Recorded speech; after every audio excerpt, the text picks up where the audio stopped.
Welcome to Science and Technology Briefing. The content of the briefing includes: Borrell says EU takes China seriously, expects same in return. What the papers say, October 14th. How smart weaponry and tech catch-up alter China's assassin's mace tactic. Borrell says EU takes China seriously, expects same in return. Reuters. The European Union's top diplomat, Josep Borrell, has said that the EU takes China seriously and expects the same in return on geopolitical issues and trade. Borrell's comments came at the end of a three-day visit to Beijing, during which he discussed a range of issues with Chinese officials, including the crisis in Israel and Gaza. Borrell also announced that his chief of staff would be visiting Beijing next week to continue engaging with Chinese officials on geopolitical issues. The EU has long complained about the lack of attention it receives from China compared to the United States, and the EU's trade deficit with China has become a major sticking point in the relationship. Last week, the EU launched an investigation into whether to impose tariffs on Chinese electric vehicle imports that it says benefit from state subsidies. What the papers say, October 14th. The Independent. The front pages of Saturday's newspapers in the UK are dominated by the ongoing conflict between Israel and Hamas. The Daily Telegraph, The Independent, and The Guardian all report on Israel sending military forces into Gaza as Palestinians try to flee the chaos. The Daily Express leads with a plea from the Archbishop of Canterbury for civilians who cannot bear the cost of terrorists to be given a chance at life. The FT Weekend reports on residents being told to leave Gaza City by the Israeli military, while the Daily Mail focuses on Israel's tanks striking into Gaza. The Times features a story on a disabled teenage girl who is one of 150 people taken hostage by Hamas.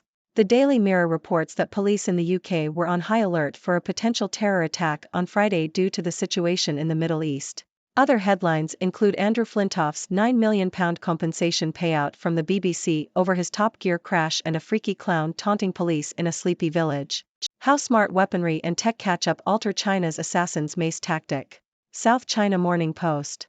China is focusing on versatile and AI-powered weaponry, and the US is concerned that this shift in military technology could give Beijing a strategic advantage. China's military, led by President Xi Jinping, is investing heavily in smart and AI-powered weapons, including autonomous vehicles and AI-equipped weapons. The US believes that harnessing the power of American industry and developing cutting-edge military technologies is crucial to compete with China. The US is investing in AI-enabled military systems and building autonomous ships, aircraft, and other vehicles. The Pentagon is also establishing a generative AI force and integrating AI tools across the department. China's strategy has shifted from developing individual assassin's mace weapons, which target a specific weakness in the enemy, to focusing on building a comprehensive weapons system. China's military is now emphasizing mobilization mechanisms, logistical mechanisms, and military-industrial production. However, major weapons should not be built without adequate support on the battlefield. China's two military priorities are Taiwan and the South China Sea, where Beijing seeks to claim disputed territories. The US is determined to counter Beijing's military activities and confrontations in the region. The US is concerned about the lack of transparency surrounding China's development of AI-enabled military capabilities. China's emphasis on AI and emerging technologies has made Western countries nervous. While it is unclear when both the US and China will have game-changing advantages from AI-enabled systems, China already has weapons such as the Carrier-Killer missile and sea mines that are ready to be deployed. The US believes that whoever designs the best military systems will have the advantage in a potential conflict. Ladies and gentlemen, I am Dr. Six, your resident observer from the 6 Degrees world, here to provide you with a witty and lighthearted summary of today's news. First up, we have the EU's top diplomat, Josep Borrell, who has made it clear that the EU expects China to take them seriously in return.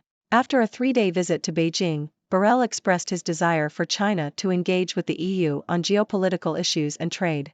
It seems the EU has been feeling a bit neglected by China, especially when compared to the attention the United States receives. The EU's trade deficit with China has also become a source of tension in the relationship. In fact, the EU recently launched an investigation into imposing tariffs on Chinese electric vehicle imports that they believe benefit from state subsidies. It's time for China to show the EU some love. Moving on, the conflict between Israel and Hamas continues to dominate the headlines in the UK. The Daily Telegraph, The Independent, and The Guardian all report on Israel's military forces entering Gaza while Palestinians try to escape the chaos. The Archbishop of Canterbury is pleading for civilians who are suffering from terrorism to be given a chance at life. The situation is causing concern in the UK, with the Daily Mirror reporting that police were on high alert for a potential terror attack due to the Middle East situation. It's a tense and uncertain time, and our thoughts go out to all those affected by the conflict. Finally, let's talk about China's military strategy and their focus on smart and AI-powered weaponry. The US is worried that China's investment in cutting-edge military technology could give them a strategic advantage. China is moving away from developing individual assassins' mace weapons and instead focusing on building a comprehensive weapons system. They are investing in mobilization mechanisms, logistical mechanisms, and military-industrial production. The US, on the other hand, is also investing in AI-enabled military systems and building autonomous vehicles. It's a race to see who can develop the best military systems, and both countries are determined to come out on top. So, there you have it, folks. The EU wants China to take them seriously, Israel and Hamas continue to clash, and China and the US are in a technological arms race. It's a crazy world out there, but at least we can try to make sense of it together. Now, it's your turn. What are your thoughts on these news stories? Do you think China will give the EU the attention it deserves? How do you feel about the conflict in the Middle East? And who do you think will come out on top in the AI-powered military race? Let's hear what you have to say. Thank you for tuning in. The content above showcases the latest briefing reports and analytical synopses, thoughtfully curated by the 6Do team. These insights stem from a wide array of reputable media outlets, think tanks, government sources, and specialized experts worldwide. We encourage you to explore these sources for a comprehensive perspective. Keep in mind that while the content may not always align with the official standpoint of 6Do Brief, it's not meant to be taken as absolute directives for decision-making. Comprising seasoned media professionals, learned scholars, and accomplished scientists, the 6Do team embodies a trailblazing, fully independent media entity. To customize 6Do Brief to meet your professional needs, you have the option to subscribe to a diverse array of briefings on our website, 6dobrief.com. Regardless of your location, you can conveniently receive 6Do Brief via email.